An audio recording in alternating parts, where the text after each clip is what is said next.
Now, as Africa Day approaches and Workers' Month unfolds, the spotlight turns to the continent's workforce, especially its youth. With over 60% of Africa's population under 25, conversations around opportunity, upskilling, and the future of work are more relevant than ever. What do African professionals really want in 2025? And how can we build a future of work that is inclusive, purpose-driven, and full of possibility? To discuss this in more detail, I've got with me Dr. Vumile Msweli, who is CEO, Hesed Africa Foundation and Africa Career Summit, joining me now from Johannesburg. Good morning, Dr. Vumile, and many thanks for joining us on the Global Business Report. Good morning, and thank you for having me. Or should I say afternoon from Johannesburg? Well, you're very good with time there, so we're good. Well, let's begin with it. Let's begin with what Africa Day means for today's workforce and working professionals. I think it's important for us to realize that Africa Day is not just a ceremonial moment. It's a mirror and a mandate, especially for today's working professional. It symbolizes both a celebration of how far we've come and also challenges to design the Africa we want to live and work in. We're no longer passive recipients of global narratives, and I think Africa Day reminds us of that we are the authors of our future, specifically in the professional landscapes. It means building workplaces that reflect African values, looking at things like resilience, innovation, and collective advancement. Whether you're in Accra or you're in Addis Ababa, young Africans are asking deeper questions. Does my work honor who I am? Does it create value beyond profit? And does it elevate my community? These are the reflections that Africa Day brings to the fore, and they're very much in the conversations that we're amplifying throughout the continent. And those are certainly very cogent questions, because there's an evolving consciousness. In what ways are young Africans reshaping the future of work, and where can we see that very clear distinction? I think African youth is really reimagining the way work could actually be. They're challenging the status quo. Whether they are deciding to leave the continent and head to Canada, they're refusing to be confined by traditional career ladders, and are instead building lattices, multidimensional careers, fueled by creativity, mobility, as well as impact. You mentioned earlier that, of course, in Africa, we have the youngest population. And in essence, what that does is it creates a generation that's not waiting for permission. They're coding their own futures, launching ventures via mobile phones, and monetizing their knowledge on digital platforms. They are breaking down barriers between sectors.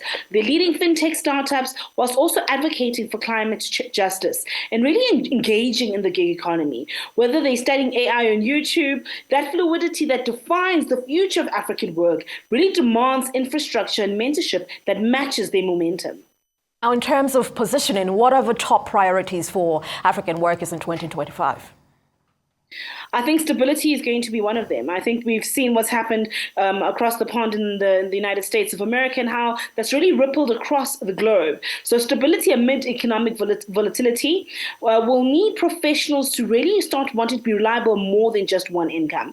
We're going to start looking for more fair contracts and really social protections. I anticipate that growth is going to be a continuous thing as young Africans look for career progression, and they're not going to want to be confined just to the continent. I think we're going to start seeing a lot more people earning in dollars and euros while still being on the continent.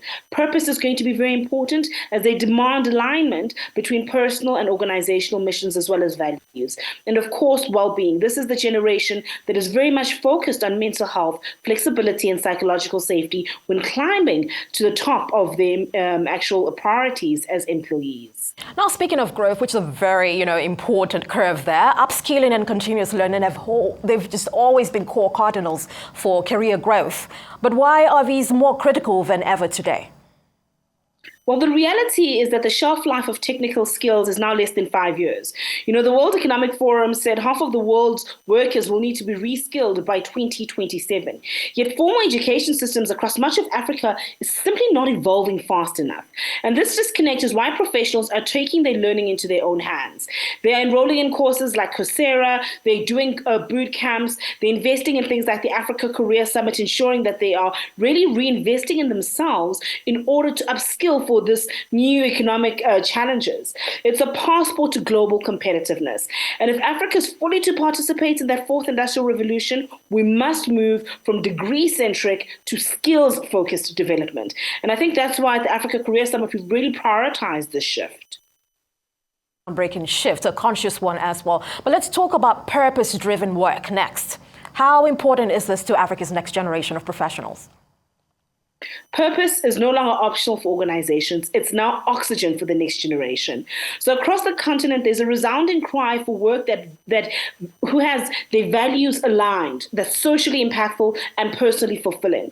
We're seeing this in the rise of social entrepreneurship, the prioritization of ethical employers, and the mass rejection of hustle culture that really leads to burnout without impact. In 2024, the LinkedIn Africa Workforce Report reported that 74% of young professionals said they would switch jobs for greater alignment with their own personal mission. And now that's powerful. That says to us purpose-driven work also delivers business results, and companies, in order to be able to retain their talent, are definitely going to have to outperform their peers by making sure they're giving purposeful work. Now, there is, that almost a chasm in between knowing what is that you want to do in terms of purpose. What gaps still exist between connecting youth to meaningful employment? There's quite a number of gaps there. I think the first is skills mismatch. We have many great graduates who have theoretical knowledge, but they lack the workplace-ready skills. We've got gaps from a place of rural Africa and underserved communities remaining excluded from digital learning and career opportunities. There's lack of mentorship, lack of coaching across the continent. And of course, we've got policy delays. We might have beautiful policies, but the regulatory and bureaucratic barriers are really slowing down how youth are hiring and also thriving in the space of entrepreneurship. There is no doubt Africa has talent, but we must unlock it through coaching, through funding, through visibility. That's part of the mandate behind our career platforms, creating spaces where talent meets opportunities and ambition meets strategy. Do you see this a gap being filled? I'm talking about the connection between knowing what it is you want to do and the right opportunities to foster. Do you see that shift happening actively across Africa? I think it's definitely starting to happen. I think there's more momentum in that actually happening. But I also think in the reality of where we find ourselves, it's important as young Africans to remember that before we can get to what we want to do, at times we have to do what we have to do, which is gather experience, learn from existing organizations that will allow us then and equip us to roll out what it is that we want to do. And I also think a little bit of patience is required. The reality is that Africans now are preparing for jobs that currently don't exist. So it's a delicate balance between being patient and still remaining ambitious. So responsibility is also very key. And so let's look ahead. What's your vision for the future of work across Africa? We want to take this very briefly, please.